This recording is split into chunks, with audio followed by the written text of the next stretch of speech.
about libraries of things, and we have Maya Bimpson from Llanidloes and Diana Allen from Llanfachlin that's going to talk to us about the libraries of things that have been set up in those two communities.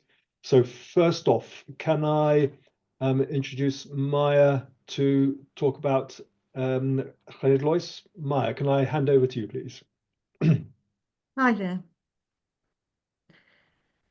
Wonderful. So we've been going just about 3 years now. We started 2022 October, so 2.5 years. Next slide, Diana. Oh, okay. Pull down a system. How do I make the slides move? Okay, got it. Wonderful. This is Llanidloes, a small market town. Some of you will know it. It has a population of about 3,000, and but it has quite a large rural hinterland. So the people who use our library of things come from Llanni itself, but also from a roundabout. So when we were thinking of setting it up, we got some funding from, I think it was the Social Value Fund, back in 2022, just for 3 months. So it was a very short window of funding. We went to have a look, and the only one that was open in Powys at the time was Llandrindod. They'd been going for about 2 years at that point. They'd set up just before COVID came. And they'd had a lot of money, huge amount of money, to buy a building and to set it up. So we were really interested in what they provided. I think one of the issues for them was that it was quite difficult as the first one, COVID, etc., to know what people wanted. And so they bought a lot of stuff which then subsequently didn't end up getting used because they just couldn't know at that point. So when we started, that was a really useful thing for us to find, and we started by doing a Facebook post out saying, we're thinking of setting up a library of things. Would you be interested? What sort of stuff do you want? And so on. As a venue, we had a little room at the back of a old post office that was no longer open. And it was quite hard to find, and I'll come on to what we did about that. We started with just volunteers. We bought some stuff using the Social Value Fund funding. Insurance is a huge issue and is worth dealing with right at the beginning before you really do much else. We used a broker, and that was really helpful, a local broker, one in Newtown. He was able to find us insurance, but I know that other libraries of things have really struggled with insurance. And then funding. So we had the funding for the 3 months. We applied for funding to what was then the Princess Countryside Fund. At the time, the Princess Countryside Fund had a rule that they could only provide funding if the town or whatever, the population was less than 3,000. And luckily, Llanidloes just snuck in under that 3,000 rule. They had never funded a library of things before, which was interesting. So they'd never even heard of one. They gave us 2 years funding from February 2023. And that was absolutely groundbreaking. It really was what changed it for us. We were able to employ a project officer, and we employed a project officer just 12 hours a week, but it makes such a difference. We certainly found that it made a huge difference to what we were able to do, to be able to open more and so on, and just getting publicity out and so on, just not having to think of everything all the time, having somebody who was there whose job it was, if you like, to think of those things. We also had volunteers. We've had an amazing set of volunteers, some of whom do our repair events as well. And so that there's a crossover between repair events and libraries of things. Often the same people are interested in them, but also it was really helpful to have people who knew how to mend things. Going back to what people want, what's been really interesting for us is how many things are just given to us. I would say 90%, we have over 400 items now, and 90% of those have been given to us. We haven't had to buy. So we tend to use what funding we've got to buy the high-end items, the items that get used a lot and cost a lot, in particular carpet cleaners.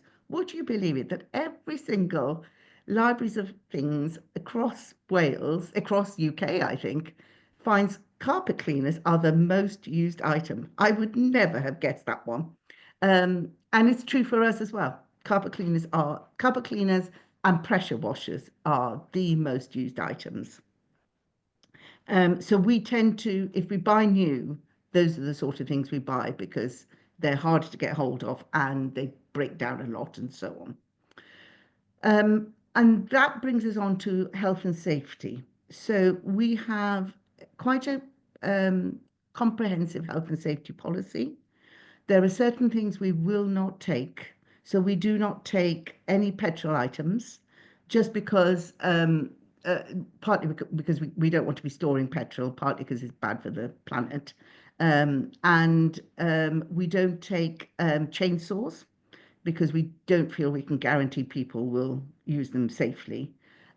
We do have hedge trimmers and electrical saws and all sorts of stuff, but chainsaws were felt to be too dangerous. We were once given an enormous table saw. It was sort of, I don't know, 5 foot across table saw. It was too big for us, but also it was lethal looking. And one of the things we do is say to people, would you be happy for us to sell anything we cannot use? And almost everybody is happy to do that. So we're able to sell often high-end stuff that people have given to us that we can't use for a good amount of money. So for example, we've just been offered a petrol garden shredder. So we said, sadly, we can't take it as petrol. Would you be okay about us selling it?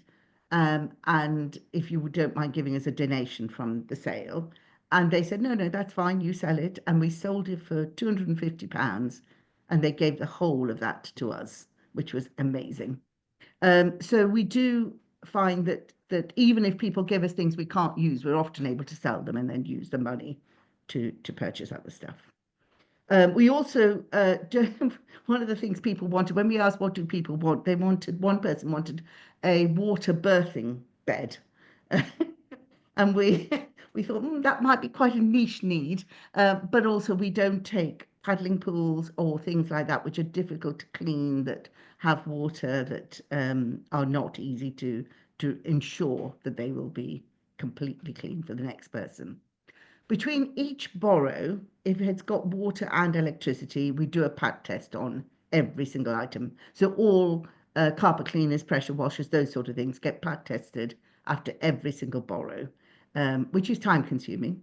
And we pat test everything at least every 6 months. I think that's that lot. So I explained that we were in this very dark, it was out of the way. Nobody could find us. Nobody knew where we were. In winter, when some of us were on our own as volunteers staffing it, it felt a very lonely place to be sitting in the dark. And then we started looking around thinking we'd really like to have a shop front. And we'd seen the one, tried to Newport, I think it is, that has a beautiful shop front library of things. And we had huge envy. But it's really, I mean, I don't know about where you are, but in Llanidloes, the rents are still pretty high, even though there's quite a few empty shops, the rents are still pretty high on properties. And we were despairing of ever finding anything we could afford. And then this little place came up, and the person who, you can see, it's a gorgeous little shop. It was owned by a potter. She was moving on to somewhere else, and she had heard of us, really believed in what we did, and said, would we like it at a very reasonable rent? And we said, yes, please.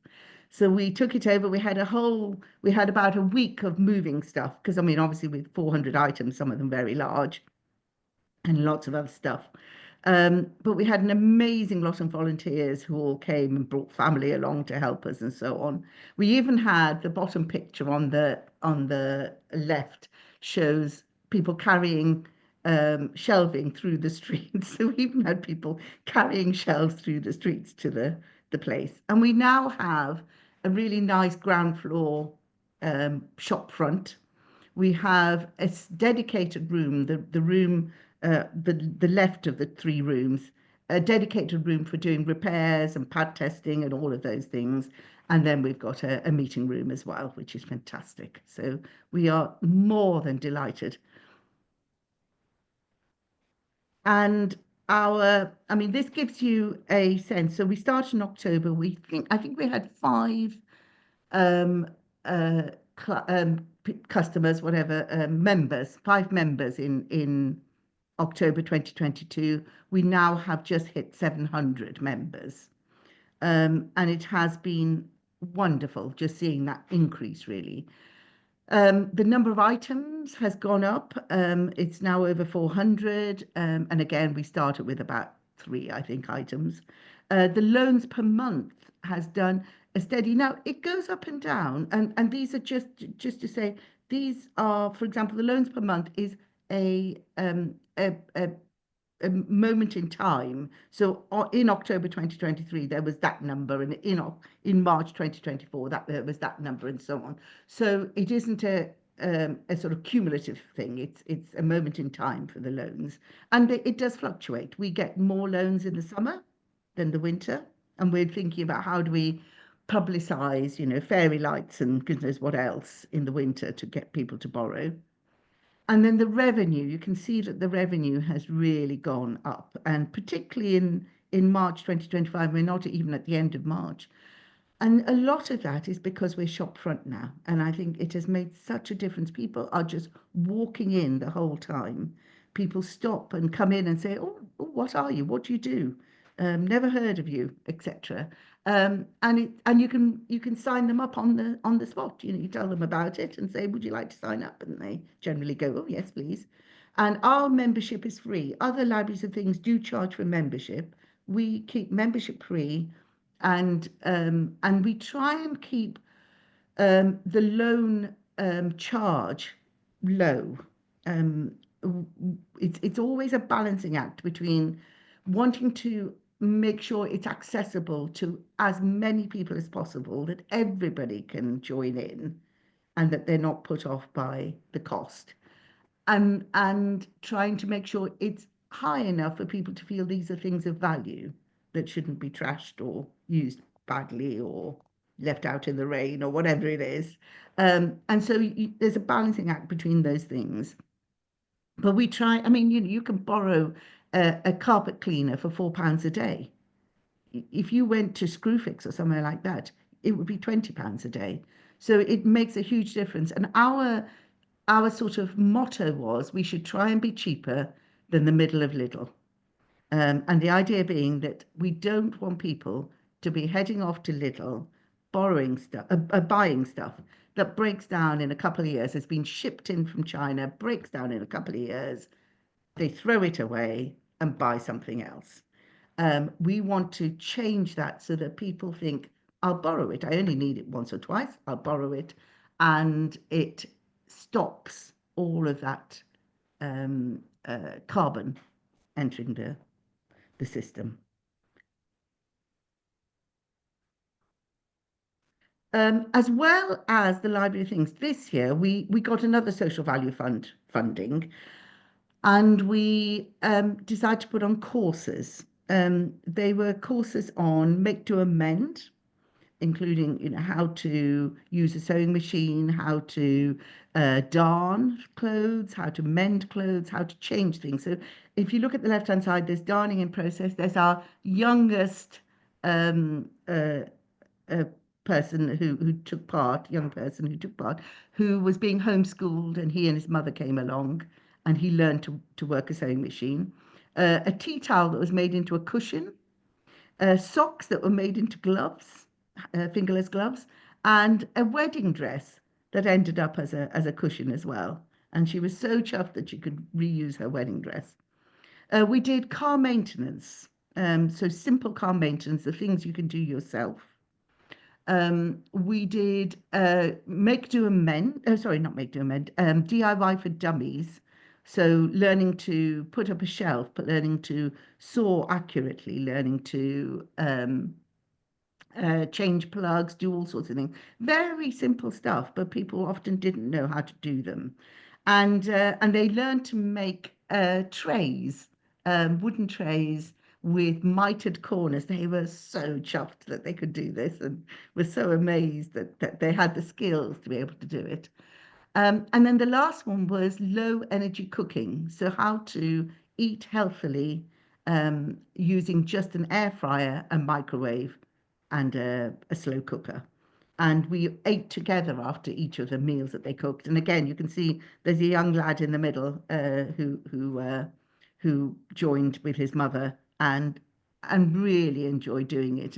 And I've met a couple of them in the street afterwards who said, do you know what I made last night using the air fryer? I did, etc. And it's lovely. It's been a real, and a lot of them talked about it raising their confidence, it making them much more able to feel like they could cope with things if things went wrong, and a sense that they met people and got to know people that they wouldn't otherwise have known. So it's been a lot of work, and I'm not sure I'd go into it quite so blithely next time, but it's been great fun to do.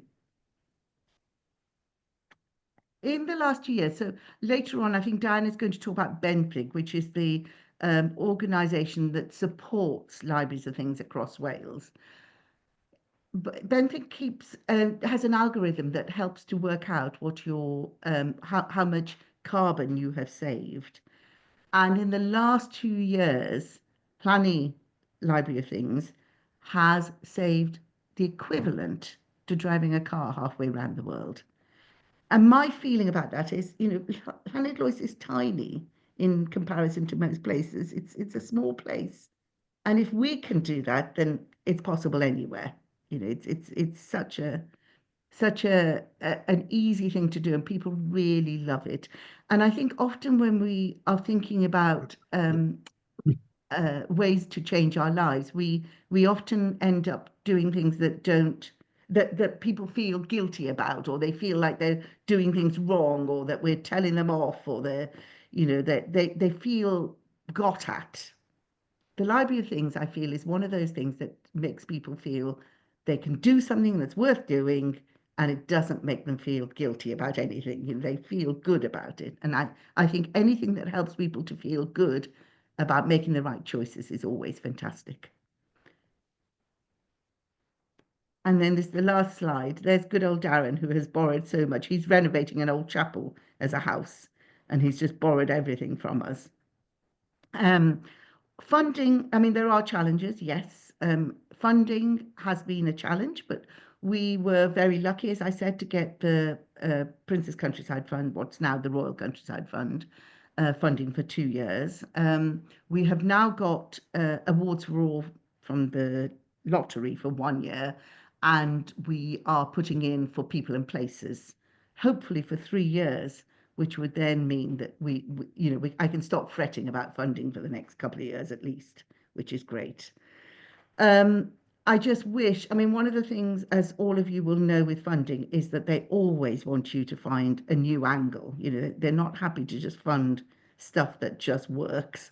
They want you to find a new angle for everything, or a new thing you're doing. And that is always problematic. Time, it takes up a large amount of time. We could not do it, I think, without our project office of 12 hours a week. I mean, even with him, it takes up a vast amount of my time. We are open every afternoon, Tuesday to Friday, plus Saturday morning. So we're open a lot, but we feel that's quite important because people then really get used to it being there, and it normalizes. It's like going shopping. You just go and borrow stuff instead of buying stuff. When we began, I really thought that we would need a project officer for 2 years, and then we could have a system whereby volunteers could take it over. It would run smoothly. We'd have lockers like Amazon lockers, and we'd stick things in there and people could just take things out of there. And it would mean that we could, with the bare amount of funding, we could do it. I have changed my mind completely. The best thing, one of the best things about the Library of Things is the connections it makes with people. And lockers just wouldn't do it. People come in and talk to us about what they're doing, and they're often conversations that are way over my head about what this particular tool can do compared to that particular tool, etc. And that all matters.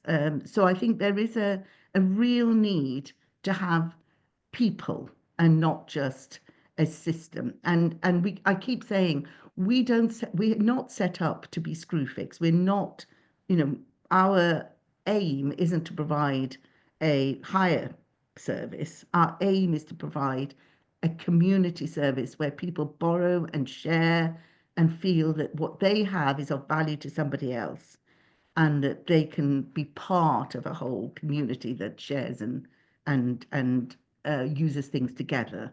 So I think there is a need to have enough people, whether that's paid or unpaid, to enable that human interaction, that community interaction. Publicity has been absolutely critical, and we have been very lucky. So Oshin, who's our project officer, happens to be an artist, and happens to be exceptionally good at social media and so on. So I haven't had to think very much about any of that. He does that, which is fantastic. And I think publicity is one of the things. You need somebody who will really take that on and make sure it gets out, and it gets out often, so it's just in people's minds. But having said that, despite all the challenges, as I said, people love it. People constantly now on Facebook or whatever, when somebody asks, has anyone got us something or the other? Or does anyone know where I can buy something? They say, have you tried the Library of Things? And they constantly go on saying, we borrowed such and such from the Library of Things, and it was wonderful, and it did this, etc. So people love it, and it's a joyous, positive thing to be part of. And those are to be cherished in these times. Thank you. Cool. Thank you, Maya. That was brilliant.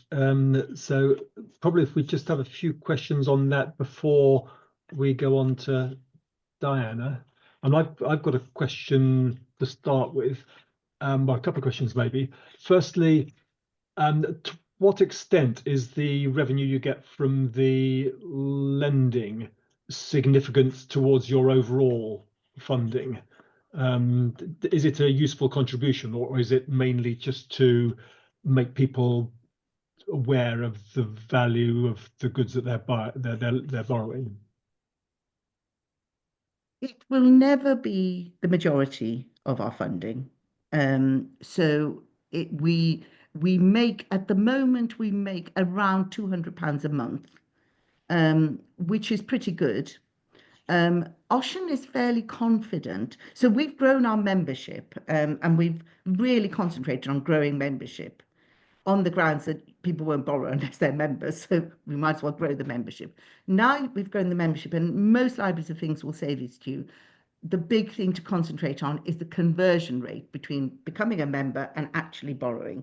And Benthic, which Diana is going to talk about, are brilliant at offering you stats on your lending and borrowing rates and so on. I should have mentioned we use a system called Lend Engine, which is one of a couple of systems that are available, which captures all the data. And it is an online system for booking, etc. So it allows people to book, but it also allows you to see all the data. So Oshin is fairly confident that our income will increase. And if you think the two main things that require income is the rent and the salary. Those are the two big items. I don't think we'll ever see enough to cover the salary, but we could see enough to cover rent. Okay, that's useful, thanks. And my second question was, do you have any, in terms of, do you lose items that are not returned, and do you have anything in terms of breakages? What sort of repairs and mending do you need to do to things that get broken? So no, we don't really lose items. There are times when somebody has had something and it's overdue and they haven't brought it back. There was one particular time when somebody was going through a difficult patch in their lives and ended up keeping something for a couple of months, in fact. I mean, it wasn't something that we were desperate for, so it wasn't, and it wasn't that high value, to be honest. But so there are moments, but it's a community. We tend to know people who know people who know people, so you tend to be able to walk around and talk to the person. We know where they live. So we don't really have a problem with that. Repairs is much more of an issue. So yes, things do get broken. People don't necessarily read the instruction manuals, despite us giving instruction manuals and telling them about it and talking with them when they borrow it. You just have to accept that that will happen. We have an amazing lot of repairers who will, so a lot of, we buy stuff to repair things. So things like carpet cleaners, hoses and that sort of stuff constantly, not constantly, but every year we probably have to replace the hose a couple of times. And we just buy replacement hoses and repair. So we are, and we tell the funders, we say to the funders, we are very good with your money. We use your money very carefully. We repair where we can, etc. So it's a good thing to tell funders, because then they feel that you really are trying to make the most from their funding. Okay, thanks, Maya. Any other questions? Anne? So when things come back, they all have to be checked. They have to be checked in the sense that you just have to check that they are still working, so maybe that you just turn it on. If it's water and electricity, so for example, a carpet cleaner or a pressure washer, then it has to be pat tested in between each borrow. So we have, I think, 3 carpet cleaners now available, which means we can have one not being used for a couple of days while somebody gets around to pat testing it. It doesn't mean. Whereas at the beginning, when we had one carpet cleaner, we were having to pat test it really fast in between each borrow, because they get borrowed pretty much the whole time. Somebody has got a carpet cleaner out. And is that pat testing done by a volunteer? Yes, we have 2 volunteers who are trained, and it's very easy. You can do online training. It's not difficult. It's cheap and easy, for what it's worth, she says. And our project officer also is trained to be a pat tester. I can't remember whether you said this, but do you have a record of the number of hours of volunteer time? That's a really good question, and no, we do not, and we should. We're not very good at keeping that sort of record, and you're absolutely right, we should be. We can make a guess at it, but we don't keep we ought to keep a much more. And the hours I spend, it's just unbelievable, really. Also, yes. And I'm very bad at keeping a record of that. Right, thanks. Thanks, Anne. Any other questions before we move on to Diana? No, I think in that case, can I introduce Diana to talk about the Library of Things in Llanfachlin? Hi, our Library of Things conversation started about 2 years ago. So I'm treasurer for Brace, which is a climate group in Llanfachlin, and we've got a variety of little projects that sit under that umbrella, including a repair cafe, which I'll come back to later, is very, very helpful with regards to a Library of Things. And it's something that's been talked about in the community, that it would be good to have a Library of Things, and it's been bounced around for a while. So about 2 years ago, we set up a little group of 6 of us, to pursue the idea. One of the first things we did was my husband and I went down to meet Maya and have a look around the Llanidloes Library of Things to start to sort of understand what it was all about. And then we were due to open in the October. It got delayed to March last year. So it took us a long time to work out what, how, when, where. And we were very much helped by, oh, hang on, my button's not working now, by Benthyg Cymru. So we have cobbled their logo, which you'll see later when I talk about them, and made our own one now. And they came out, gave us some outreach support, helped us with documentation, helped us set up the software. We have a different software to Llanidloes. There's 2 different ones there, and both are great. Both have their issues. Probably with hindsight, we'd have been better with the other one, but we chose the one we did as we thought it would future-proof us, because we have these great plans to expand and have more than one venue, which hasn't happened. But anyway, maybe it still will one day. So that photo is our launch party a year ago. We combined it with various other of the brace groups coming along and showing what they do, and it was great. We signed up new members, showed people around our little storage cupboard that's tucked around the back of where those people are standing, and at that time we probably had about 30 items that had been donated to us, and but people were enthusiastic. People wanted us to do it. They were very keen, and so we carried on. The main items we now have are DIY tools, quite a few kitchen gadgets, carpet washers. We might be a lot smaller, but we have 2, and some vacuum cleaners, mowers. Again, only electric, same as Maya said. We don't have anything petrol. This room is in the building with the library, and there's no way we could store anything petrol there. Baby and children items, things like stair gates. We haven't got high chairs, but it's on our list to get. So things, if someone's coming to visit and you don't necessarily want a stair gate all the time, but it might be useful. We've actually borrowed it when our kids came. They don't have children, but they have fur babies, and it's quite useful stopping the dogs going upstairs. We have books and games. Books seems an odd one, but bear in mind we're in the same building as a library, but we found we couldn't give books to the library. It doesn't seem an easy thing to do. So we have quite a lot of books on sustainable living, repairs and recycling. Donut economics is a popular one. So the sort of books around climate and nature emergency we stock, and they're basically free, but at least we can keep a log of where they are and who's got them. And gardening tools. So there's some of the more common things, and same as Maya, a lot of similarities, although we're much smaller.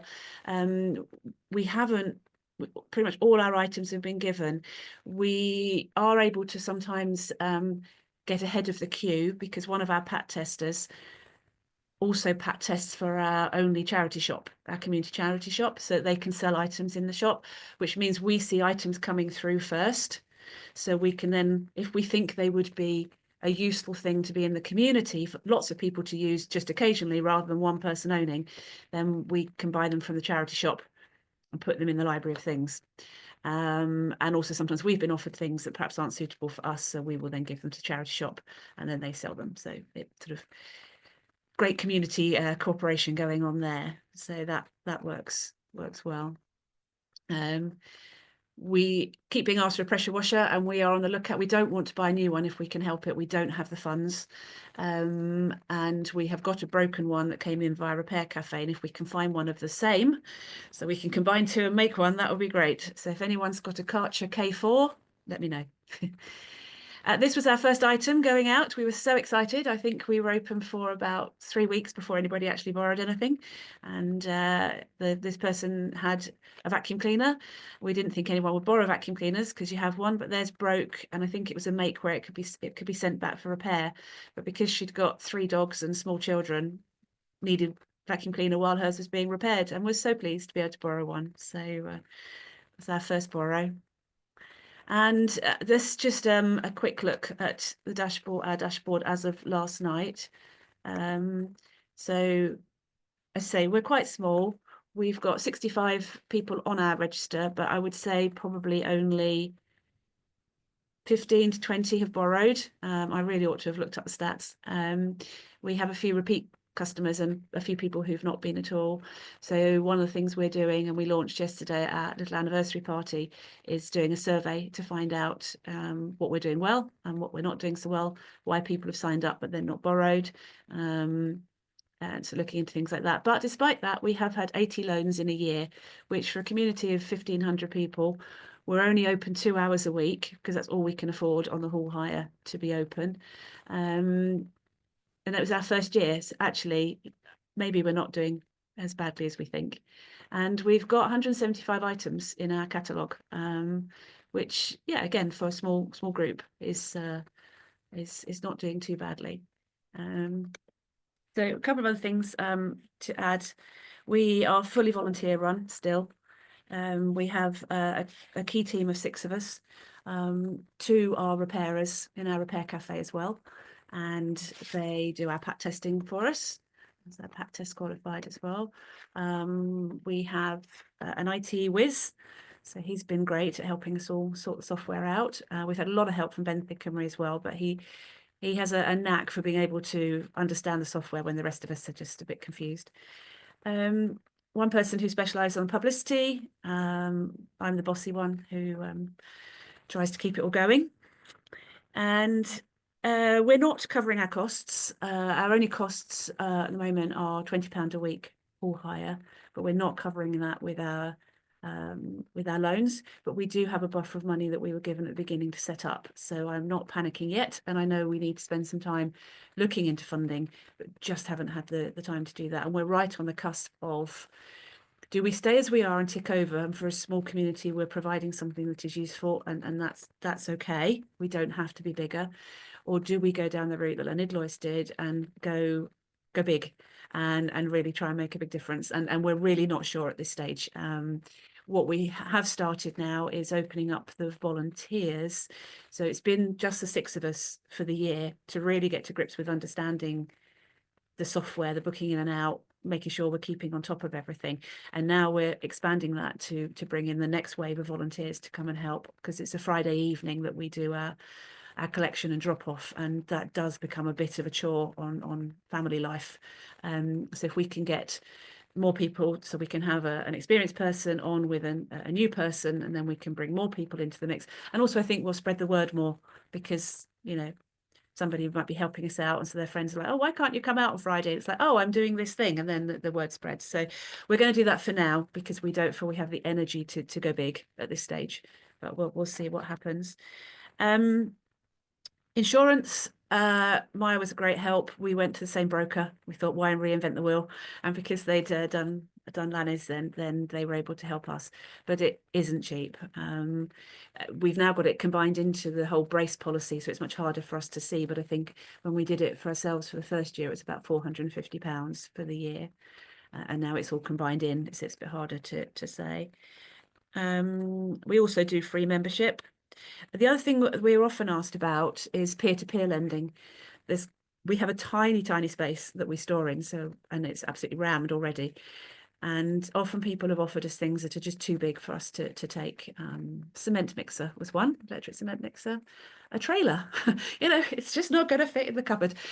So we were looking into trying to do peer-to-peer lending on bigger items, and we were working with Ben Thickemery on that. And the general upshot from that is to either use the Olio app, which some people may know about anyway around food sharing. They've now got a community sharing app, and that removes all responsibility from the library of things. It's literally just completely separate things. So we'd make no funds from it, but it would remove a whole layer of paperwork and logistics, because how do you pack test something that's living in somebody else's garage and is then being lent to somebody in the next village? You know, it just is, you couldn't do it.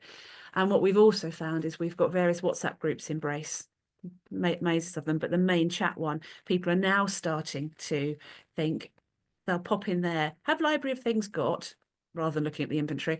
And then if we say, no, really sorry, we haven't, then somebody else might pop on and say, oh, but I've got one you can borrow if you want. So we're almost organically growing that peer-to-peer lending.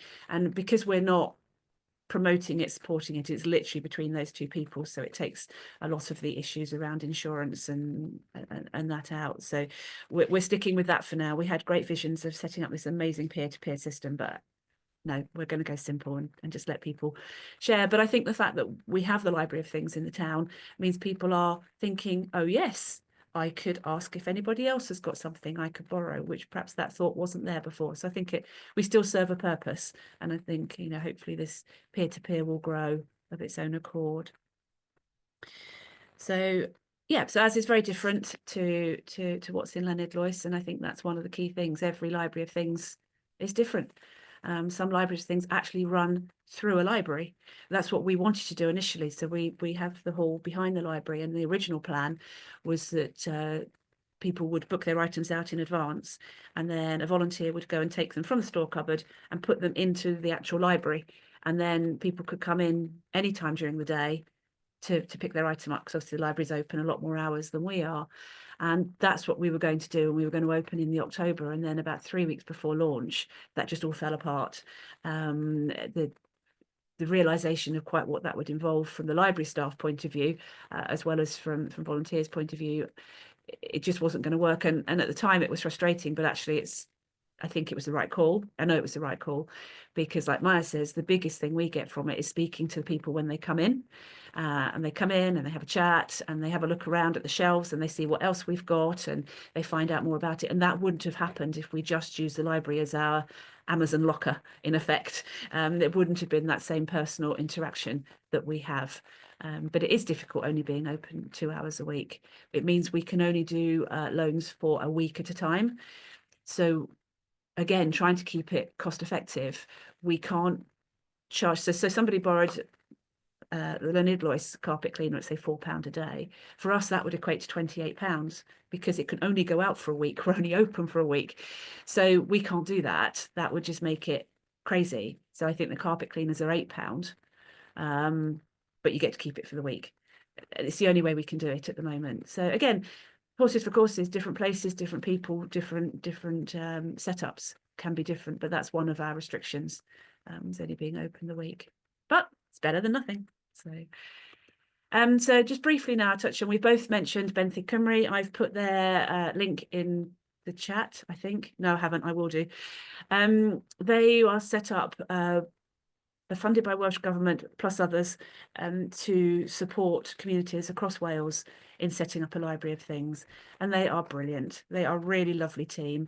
When we set up, it may have changed slightly now, they had two sort of outreach people as well as the behind the scenes team, one covering North Wales, one covering South Wales. So depending on where you are in Powys, who you would get, we had the lovely Catrin, and she came out to us last May and spent a whole day with us setting up the software that we were using. We use software called My Turn, and showing us the best route to set things up and what order to set things up so that it just made sense further down the line.